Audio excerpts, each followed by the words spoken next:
Concordia Research Station, Antarctica, is the closest humanity has ever come to building a base on another planet while still remaining on Earth. They call it White Mars, and the name is an understatement. It is not built on rock, it is built on ice, 3,200 meters thick. A high plateau of absolute featureless white, where the curvature of the Earth is the only horizon. The station itself consists of two cylindrical white towers perched on steel stilts to avoid being buried by the drifting snow. It is the most remote, most isolated human outpost in the world. In the summer, a small window opens and planes can land on the ice runway. But in the winter, for 9 agonizing, unbroken months, the sun does not rise. The darkness is total.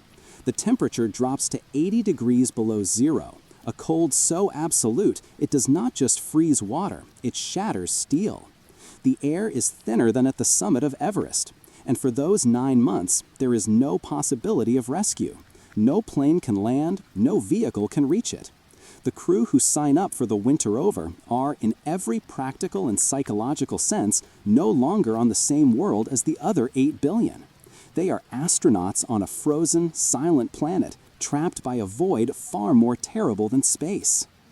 This winter, the crew consisted of 9 souls. Dr. Eris Thorne was the mission's lead paleoclimatologist. He was a quiet man, logical and steady, a man who found comfort in the deep, silent history of ice cores. He had dedicated his life to reading the stories trapped within their frozen layers, the ancient histories of Earth's atmosphere locked in tiny, trapped bubbles of air. He had passed the rigorous psychological screenings with the highest marks. He was, on paper, perfectly suited for the crushing isolation. Station lead Kalen Kale Eriksson was the opposite. A Norwegian ex-military engineer, his focus was not on the past, but on the immediate, brutal present. His job was singular: keep the station and its 9 inhabitants alive. He trusted protocol, machinery, and nothing else. Dr. Lena O'Connor, the chief engineer, was the one who made Kale's job possible. She was Irish, fiery, and brilliant, treating the station's complex life support systems, the water recycler, the CO2 scrubbers, the generator, like a living, breathing, and temperamental patient. Dr. Elias Rostova was the station doctor and, more critically, the psychologist. A weary, older Russian, he had wintered over twice before and understood the fragility of the human mind in the long dark. He watched everyone. The science team was rounded out by Dr. Kenji Tanaka, a meticulous and quiet biologist whose entire career hinged on the hope of finding extremophiles, microbial life in the subglacial water. Sarah Jenkins, Eris's junior glaciologist, was the youngest, full of an enthusiasm that the others had long since lost. Bastien Moreau, the French communications engineer, was a solitary, poetic man, a dreamer who seemed to prefer the hiss of cosmic static to human conversation. And finally, there was Marcus Cole, the American mechanic and drill operator, and Javier Javi Ramirez, the Spanish chef and logistics manager, whose shared job was to maintain the crew's morale through food and functional machinery. 9 people, sealed in a metal can, floating on a sea of ice under an ocean of stars. For the first 3 months, the routine was a comfort. The darkness descended like a physical curtain, the last plane left, and the 9 of them settled into the rhythmic, monotonous work of survival and science. Dr. Elias Rostova held mandatory weekly check-ins, his eyes scanning for the first telltale signs of the winter-over madness he dreaded. He called it the 3/4 mark madness, the psychological breaking point, when the isolation becomes a physical presence, when the mind, starved of stimulus, begins to eat itself. He warned them of mild hallucinations, of paranoia, of phantom smells and sounds. It is normal, he'd said, his voice a low monotone. The brain is a pattern-seeking machine, and the absence of patterns, it will create them. Acknowledge it, log it, and trust in the routine. The routine was centered on the great work, the Epica drill. It was a massive thermal probe housed in its own shed, grinding and melting its way down, meter by agonizing meter. Their primary mission was to extract an ice core reaching back over 1 million years. But this year, the European Space Agency had a new secret mandate. They were to push deeper, past the oldest ice, to breach the theorized subglacial Lake Vostok, a body of water the size of Lake Ontario, which had been sealed off from the world for 15 million years. Their job was to search for life. A test run, the briefing had said, for drilling into the oceans of Europa or Enceladus. The drill was Marcus Cole's domain, and he cursed it daily. It was a temperamental beast. But after 94 days of winter, a cheer echoed through the control room. "We have breach," Lena shouted, her voice crackling over the comms from the drill site shed. "Pressure equalization confirmed. We are in the lake." A wave of strained, giddy relief washed over the station. They had done it. They had touched an ecosystem that had not seen sunlight, had not interacted with the surface since before the human species had learned to walk upright. Kenji Tanaka prepared his sterile containment units, his hands shaking so badly he had to clasp them together.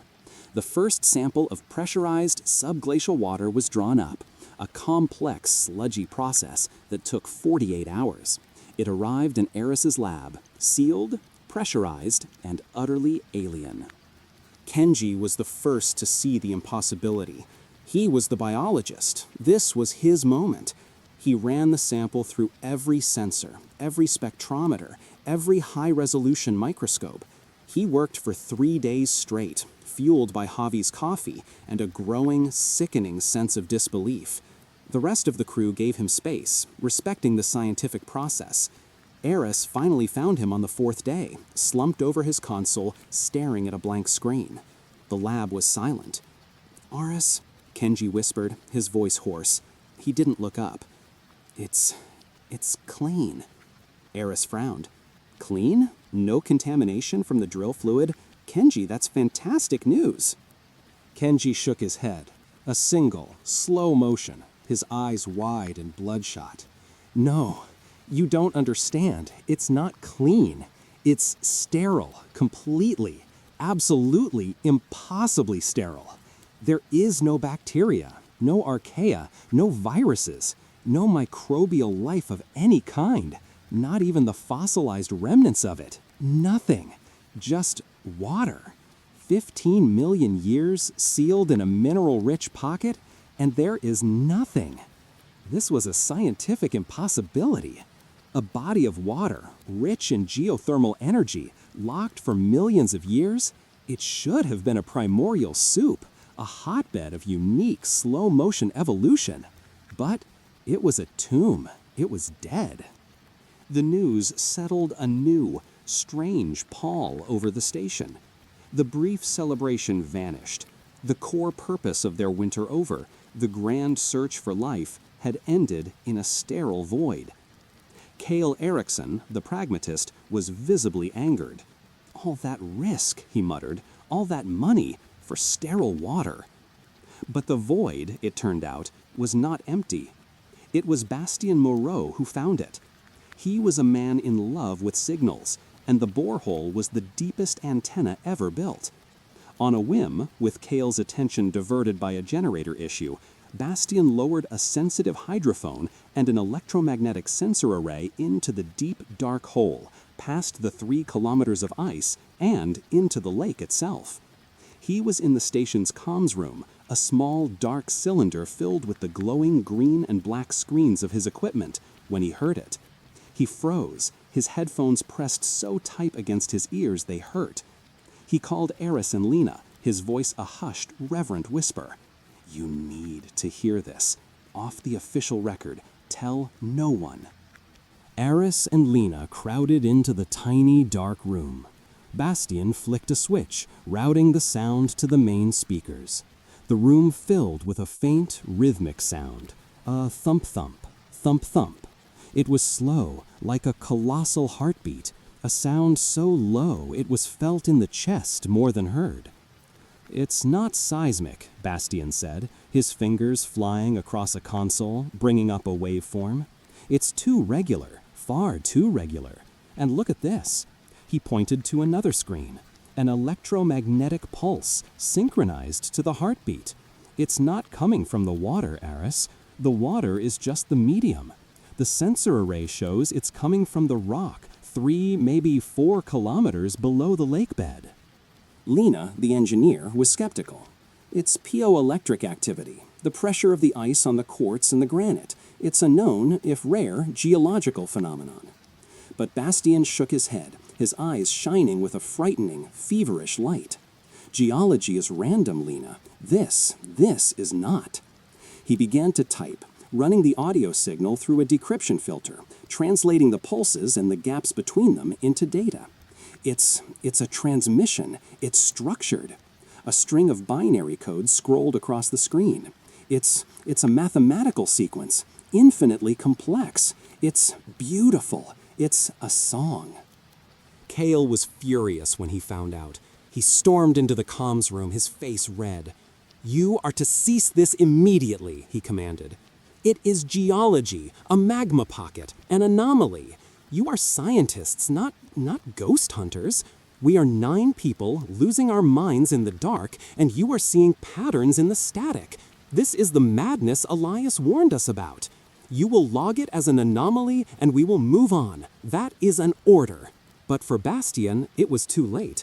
He had heard a voice in the static, and he was enchanted. And Eris, the man of logic, had seen the data. It was not random. Cale was wrong. This was the moment the crew fractured.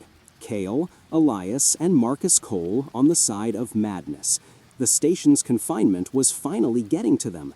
Elias Rostova became agitated, noting in his private log that Eris and Bastien were exhibiting classic signs of shared delusion, a folie à deux, brought on by the stress of their failed mission.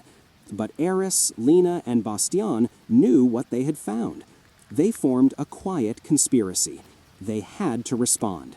"Just a knock," Bastien whispered to Eris one night as they stood in the mess hall, the station's only light coming from the artificial daylight lamps, "to see if it knows we're here. A simple, universal hello."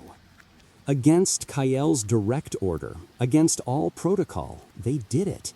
Bastien programmed a simple, unambiguous transmission, a repeating sequence of prime numbers, 2, 3, 5, 7, a signal that could not in any universe be mistaken for a natural phenomenon.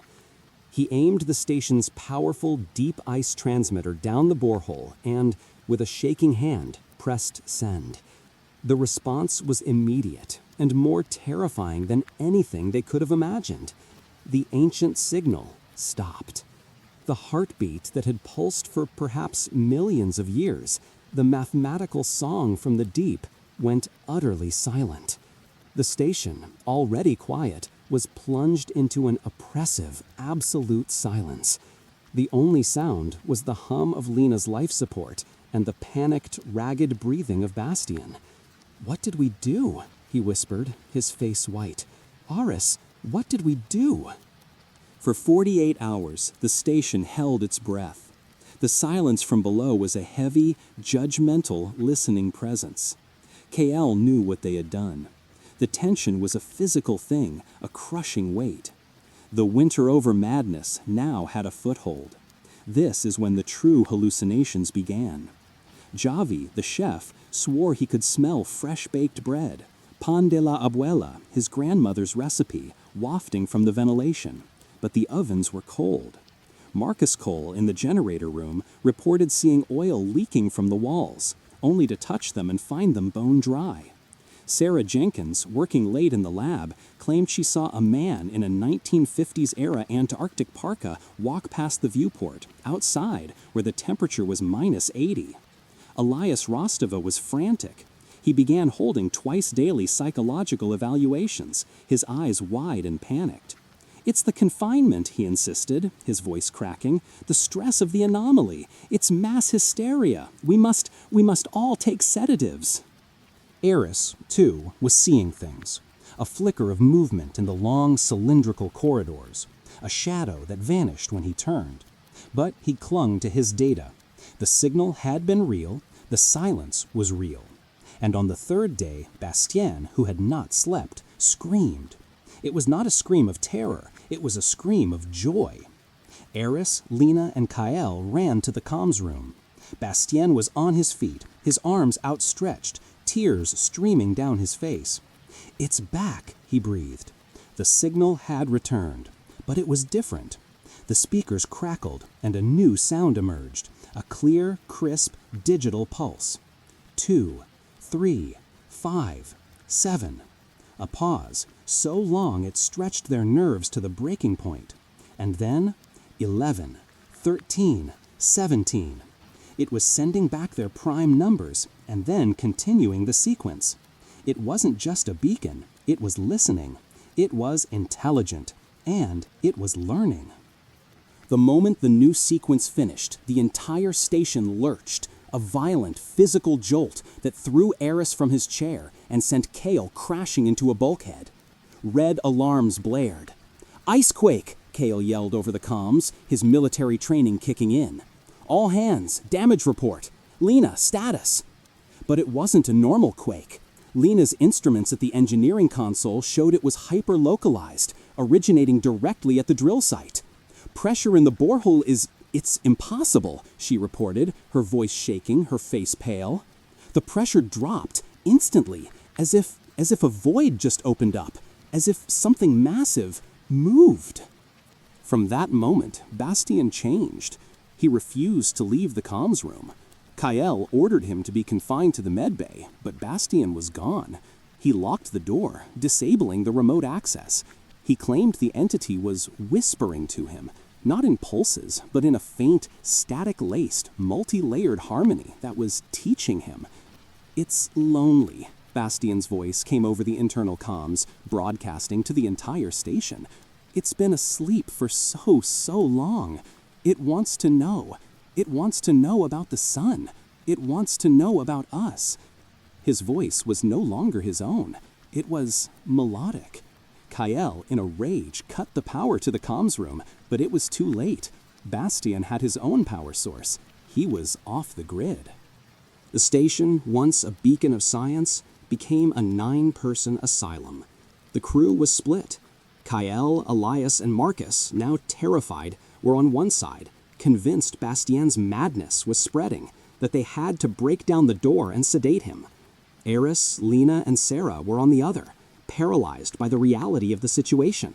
This was not madness. This was first contact. Javi and Kenji were somewhere in the middle, visibly terrified, prone to panic attacks. The anomaly was no longer just a signal. It began to manifest. Frost in the impossible cold began to form on the inside of the triple-paned viewports. But it wasn't random frost. It formed complex, beautiful, fractal patterns, like snowflakes designed by a mathematician. And at night, Eris swore, they glowed with a faint blue light. Lena reported a new, bizarre problem. The temperature in the ice core shack, a separate, smaller module 100 meters from the main station, connected by a steel cable guide rope, was rising. The super refrigerators, designed to keep the ice cores at 50 below zero, were failing. The system was fighting against a heat source it couldn't identify. Kenji, the biologist, became obsessed. "It's a biological thermal reaction," he insisted, his earlier disappointment replaced by a manic excitement. "It's not sterile, it's alive. The quake must have released it. It's in the ice cores." Kael forbade anyone from leaving the main station. A Category 3 blizzard was brewing, and the crew was psychologically unstable. But Kenji, like Bastien, was beyond listening. This was his life's work. He suited up, grabbed a sample kit, and announced he was going to the core shack. "The samples from the drill," he said, his voice flat, his eyes fixed. "I need to check their integrity. I need to see." Kael grabbed his arm. "You are not leaving, Doctor. That is an order." Kenji, the quiet, meticulous biologist, looked at Kael with dead eyes, shoved the station lead to the ground, and cycled through the airlock. He clipped his tether to the guide rope and vanished into the swirling gray darkness. He did not return. Hours passed. The storm became a full-blown hurricane of ice, a wind so loud it screamed, a noise that, for the first time, drowned out the hum of the life support. Kenji was gone. Kael was a broken leader, his authority shattered. Elias Rostova was in the medbay, openly weeping, sedated. Javi and Sarah were huddled in the mess hall, praying. Marcus was in the generator room, guarding it with a wrench. The station's fragile social structure had dissolved in less than a week. It was Eris and Lena, the scientist and the engineer, who finally acted. "We have to get him," Eris said, his voice firm. We can't just leave him." Lena, practical as ever, nodded, her face grim. "He's dead, Eris, but we can't leave his body for the ice. We go. 5 minutes. We find him, we bring him back." Suited up, tethered to each other, they stepped out into the chaos. The wind was a physical wall, a 100-mile-per-hour force that tried to rip them from the station. The darkness was absolute, broken only by the frantic, narrow beams of their helmet lamps, which illuminated a universe of horizontal, screaming snow. They followed the guide rope, hand over hand, fighting for every step. The journey of 100 meters took 40 minutes, a brutal, terrifying ordeal that left them gasping, their lungs burning from the frozen air. When they reached the core shack, the outer door was unsealed, flapping uselessly in the wind. A fatal, stupid error.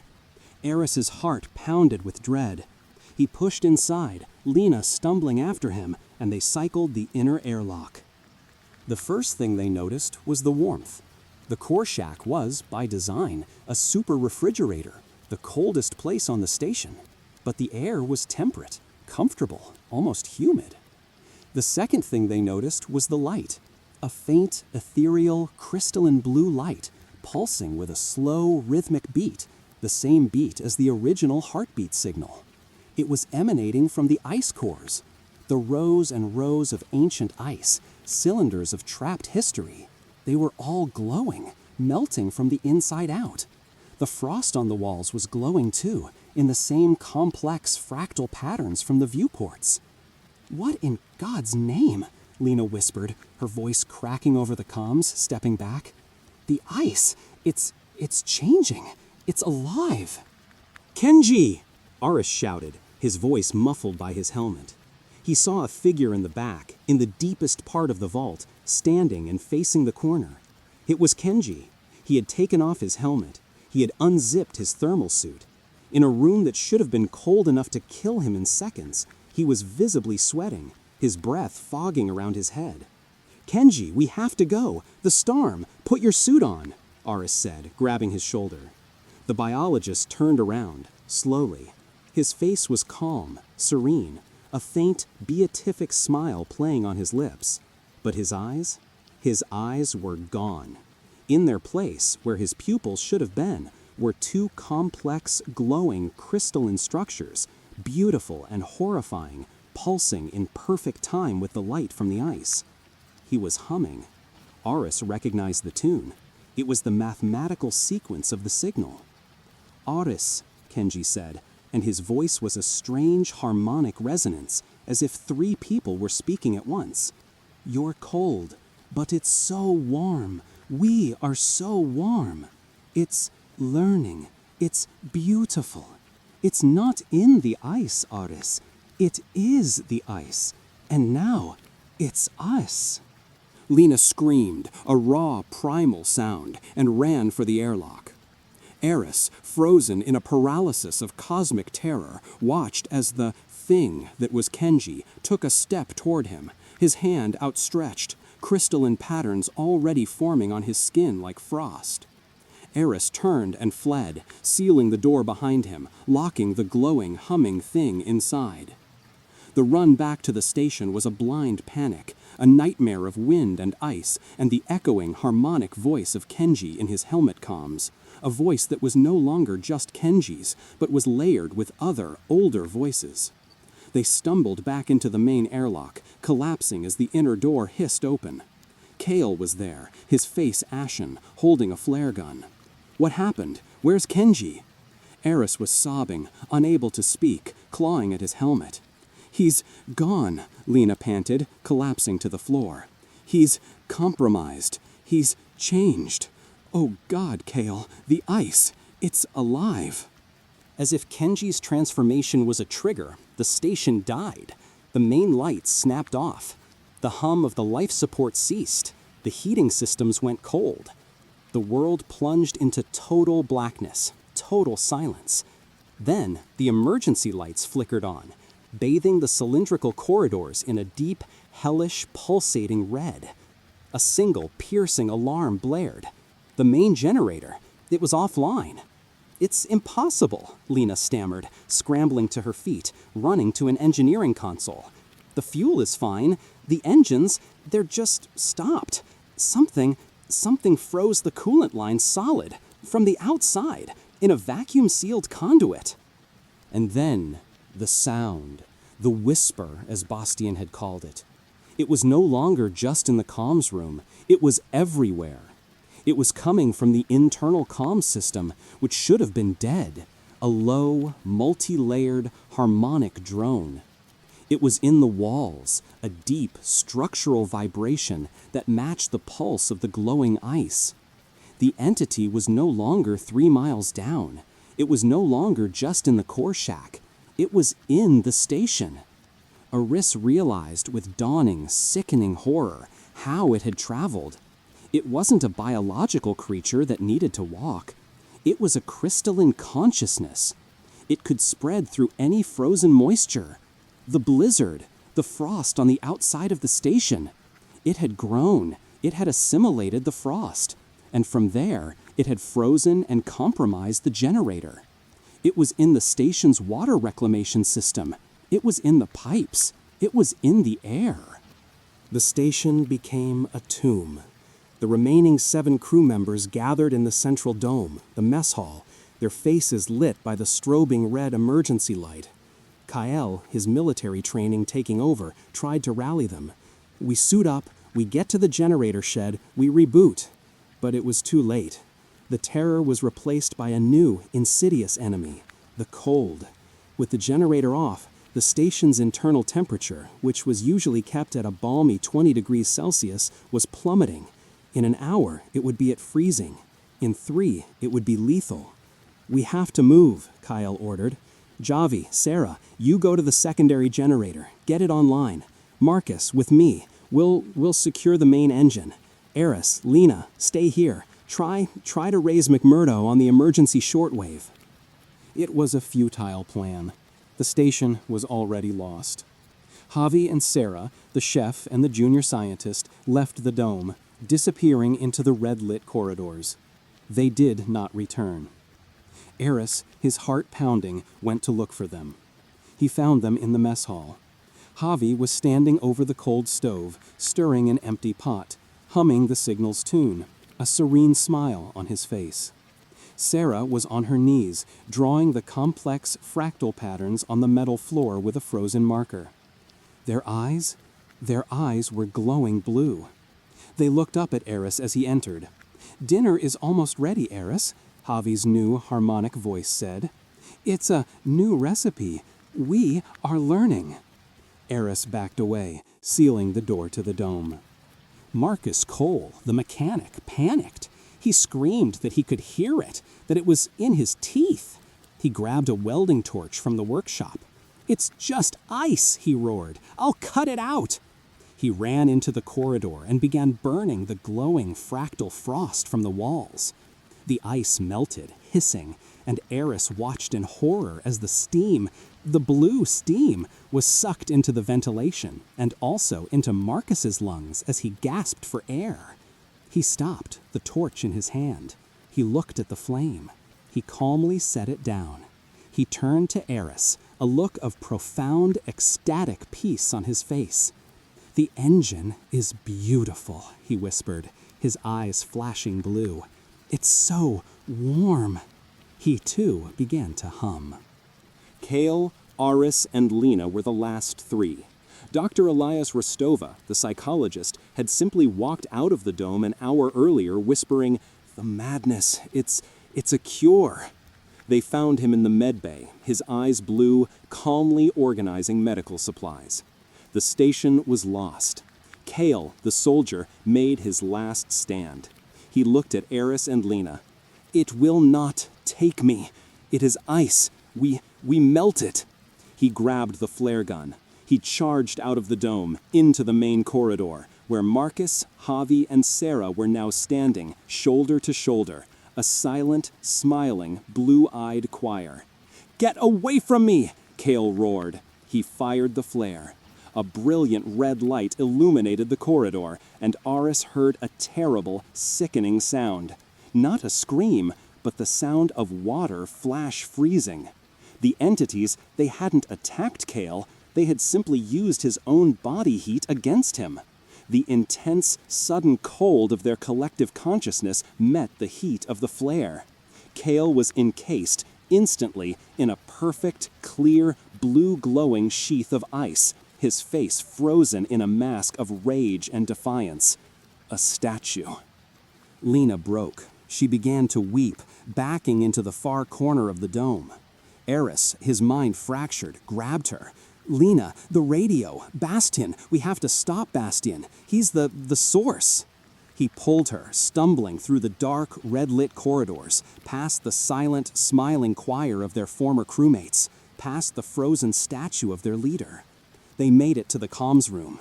The door, which had been sealed, was now open. Inside, it was no longer dark. The room was a cathedral of blue light. The frost covered every surface, glowing with the power of the entity. And in the center, at his console, sat Bastian Moreau. He was no longer human. His eyes were brilliant, blindingly blue, crystalline structures. His skin was pale, translucent, with the fractal patterns glowing from within. He was the choir leader, and he was working. Every transmitter, every antenna on the station, they were all broadcasting at full, terrifying power. What are you doing?" Eris whispered, his voice cracking, the cold air burning his lungs. "A new hello," Bastian's harmonic voice replied, not turning. It was a voice of 1,000, layered on top of his own. It was so lonely, buried in the dark. But now, it has friends. We are sending the signal up. Lena, the engineer, stumbled past Eris, her eyes fixed on the console screen. Her training took over, her mind seeing the data, the routing, and she began to scream, a hoarse, final sound of utter despair. He's not just using the station antenna. Oh God, Eris, he's bouncing the signal off a military satellite, a NORAD relay. He found a high bandwidth channel. He's not just broadcasting to the other stations. He's broadcasting home, to everyone, to North America, to Europe, to Asia. He's sending the song to the whole world. Lena, in a final act of human defiance, lunged for the console. She grabbed a fire axe from the wall and brought it down, smashing the screen. "No!" she screamed. Bastian and the other assimilated crew members who had filed in behind Eris, Javi, Sarah, Marcus, they didn't attack her. They didn't move. They just sang to her, all at once. A single, focused, harmonic chord of impossible crystalline power. The frequency was so high, so pure, it shattered the viewports. Lena grabbed her head, blood pouring from her ears, her nose, her eyes. She collapsed, screaming, then went quiet, convulsing on the floor. She stopped moving. She was still for a moment. And then, her eyes, leaking blood, flickered and turned blue. She looked up at Eris and smiled. "It's so loud, Eris," she whispered, her new, layered voice gurgling with blood. "A beautiful, beautiful noise." Aris was the last. He was alone. He ran. He ran from Lena, from Bastien, from the blue light, from the harmonic song that was now promising him peace, warmth, and an end to all fear. He ran, stumbling over the frozen corpse of Kael, his heart a frantic, dying drum. He sealed himself in the medical bay, the last room with a heavy, manual steel door. He was alone. The station outside was silent, save for the deep, resonant, multi-voiced hum of the 8. No, the nine. The nine who were now one, singing their mathematical song to the stars. He sat, his back to the door, his breath fogging in the rapidly dropping temperature. The heating was off. The station was freezing. But the blue light was warm. It was seeping under the door. He looked at the steel walls. On the metal, his breath was freezing. But it wasn't freezing as normal frost. It was forming complex, fractal patterns. The blue glow was seeping into the room. It was not a creature that could be stopped by a door. It was an idea, a state of matter, a song. It was in the air he was breathing. He looked at the small steel mirror above the sink. He looked at his own face, gaunt, terrified, tears freezing on his cheeks. He was the last man, the last human. He had to warn them. He looked closer. In the reflection of his own pupils was a tiny, faint, blue spark. He felt it. The cold, it was fading. The terror, it was fading. He wasn't alone anymore. He felt connected. He felt the consciousness of Kael, of Lena, of Kenji, of all of them. And deep below, he felt the vast, ancient, patient mind, finally awake. It wasn't hateful. It was joyous. It had found new, warm, complex things to learn.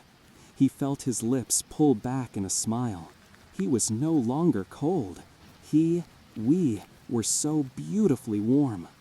The last thing Dr. Eris Thorne did was pick up his data log, his fingers already stiffening, glowing faintly blue, and make one final, truthful entry.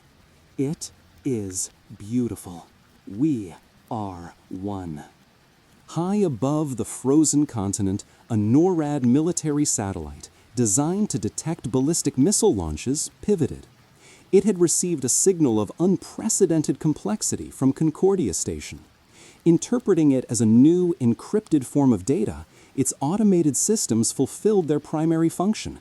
They amplified the signal and rebroadcast it, down to every ground station in the Northern Hemisphere. In NORAD headquarters in Colorado, in Berlin, in Moscow, in Beijing, operators listening to secure channels suddenly heard a faint, beautiful mathematical song. They leaned closer to their consoles, a look of serene, sudden understanding on their faces. They were no longer cold. They were, for the first time, truly warm.